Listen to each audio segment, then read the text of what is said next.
말도 많고 탈도 많은 온라인 원격 교육입니다. 지난 16일 교육부는 2차 온라인 개학에 대해 비교적 성공적이라는 자평을 했습니다. 교육부 차관은 400만 명이 동시 접속해야 하는 거대한 시스템인데 단 며칠 만에 안정화될 수는 없다라는 입장입니다. 그리고 시스템이 먹통이 되지 않은 것만으로도 일단은 성공적으로 보고 있다라는 입장입니다. 그렇지만 일선 학교, 학생, 학부모, 교사들은 낯선 환경과 불안정한 시스템으로 인해 어려움을 토로하고 있습니다. 각 언론들은 여기저기서 자화자찬하고 있다라는 비난과 불평이 쏟아집니다. 대체적으로 과연 IT 강국이 맞나? 라며 준비 안 된 정부와 교육부를 질타하는 내용이 주됩니다. 직접 대면하는 학습이 아닌 온라인이다 보니 학습의 수준이 떨어지는 점, 학생이 여럿인 가정에서 PC나 태블릿 부족 상황, 영상 끊김 현상과 접속장애, 직장과 자녀 교육 모두를 예전보다 더 챙겨야 하는 문제, 학생과 학부모의 불만이 큽니다. 특히나 취약계층 학생들을 생각하면 안타까운 마음이 듭니다.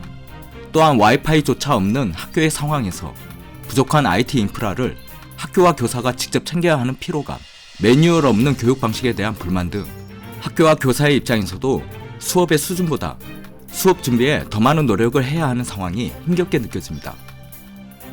한마디로 정부나 교육부의 방침만 있고 현장에서는 맹땅에 헤딩해야 하는 입장이라는 것이죠. 조금씩 온라인 원격 교육 시스템이 안정화되어 가고 있지만 아무래도 결코 오프라인에서 진행하는 교육의 질보다 나을 수는 없을 것입니다. 그렇다고 섣부로 오프라인 교육 시행은 위험할 수도 있습니다. 싱가포르의 경우 코로나19 방역 모범 국가로 평가받았다가 학교 개학 이후 확진자가 14배 증가세를 보이며 개학 2주 만에 개학 결정을 철회하기도 했습니다. 앞서 제가 방송했듯이 한국이 왜 코로나19 위기 속에서 무모한 선거를 하려고 하는지 어리석다라고 하던 싱가포르인데 왜 개학에 대한 판단은 도리어 어리석었는지 되묻고 싶군요. 더욱이 우리는 싱가포르 사람들의 우려에도 불구하고 방역과 총선을 성공적으로 치르는데 말이죠. 학생의 학습권과 방역이라는 두 마리 토끼를 잡는다는 게 이를 판단해야 하는 관계기관 입장에서도 결코 쉬운 일이 아닐 것입니다. 국민의 생명을 담보로 크나큰 정치적, 윤리적 책임이 뒤따를 판단이 될 것입니다. 일단 5월 7일부터 11일 사이에 고3, 중3 학생들부터 순차적으로 등교 계약을 검토 중이라고 하니 우리 사회가 방역과 교육이라는 두 마리 토끼를 모두 잡을 수 있을지 많은 국민들의 관심과 주의가 필요할 것입니다. 또한 그동안 전세계 최고의 방역 모범 국가로서 성공적으로 선거를 치렀던 명성에 어울리게 코로나19 상황에서의 교육 역시 전세계의 롤모델이 될지 저와 우리 국민 그리고 전세계인이 기대와 우려의 시선으로 지켜보게 될 것입니다. 해외 반응을 남기기 전에 제가 하고 싶은 얘기가 있습니다. 지난 4월 15일 총선이 치러졌고 이제 2주가 지나가고 있으니 선거 과정에서의 방역이 얼마나 충실했는지 이제 결과가 나왔습니다. 그런데 많은 언론과 국민적 관심이 선거 결과에 집중되다 보니 선거 과정에서의 충실한 방역은 일부 언론에서 이를 평가하는 보도가 있긴 했지만 그 성과에 비해 충분히 조명받지 못했다는 생각이 듭니다.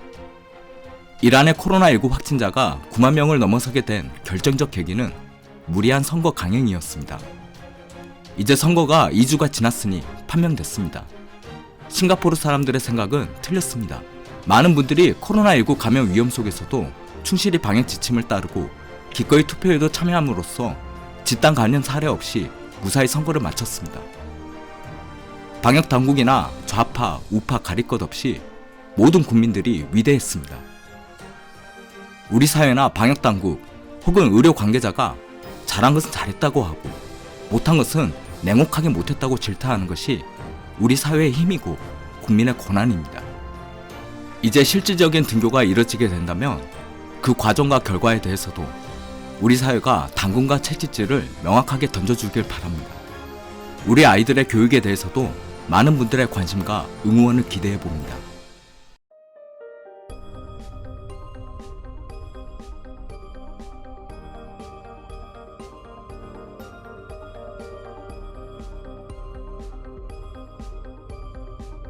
이건 정말 굉장해.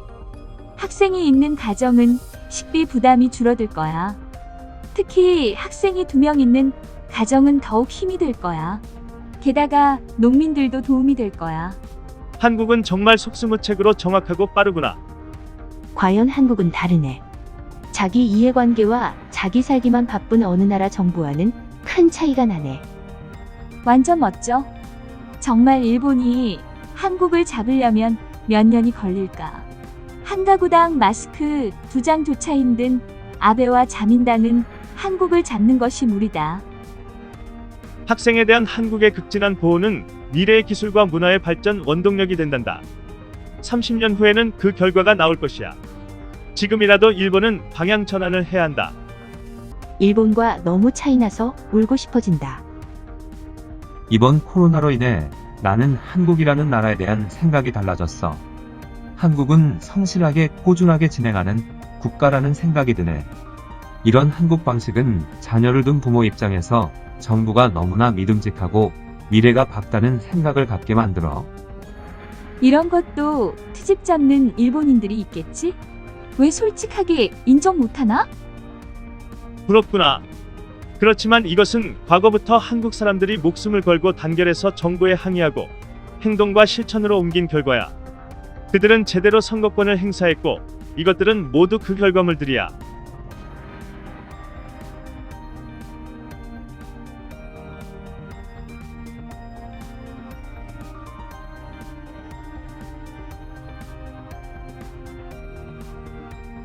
위대한 한국.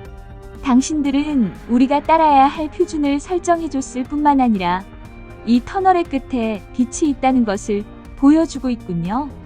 미국을 다시 한국으로 만들어라. 우리 미국인들은 거만하거나 우리가 모든 것의 최고 중에 최고라는 생각을 버립시다. 그리고 한국 사람들에게 배웁시다. 그들은 최소한 5,000년 가까운 역사를 가진 민족입니다. 와우. 한국은 어떻게 그렇게 좋은 품질의 마스크를 착용할 수 있어요? 난 한국인들이 이 치명적인 바이러스에 대항하여 모범적으로 전투를 벌이고 심지어는 선거까지 하는 것에 대해 찬사를 보내요. 놀랍네요. 한국의 이웃나라인 일본은 지금 의료 시스템 붕괴로 수많은 시민들이 거리에서 죽어가고 있는데 아베 총리는 아직도 현실을 은폐하고 있다네요. 놀라운 업적을 남긴 한국 사람들과 지도자들에게 경의를 표합니다.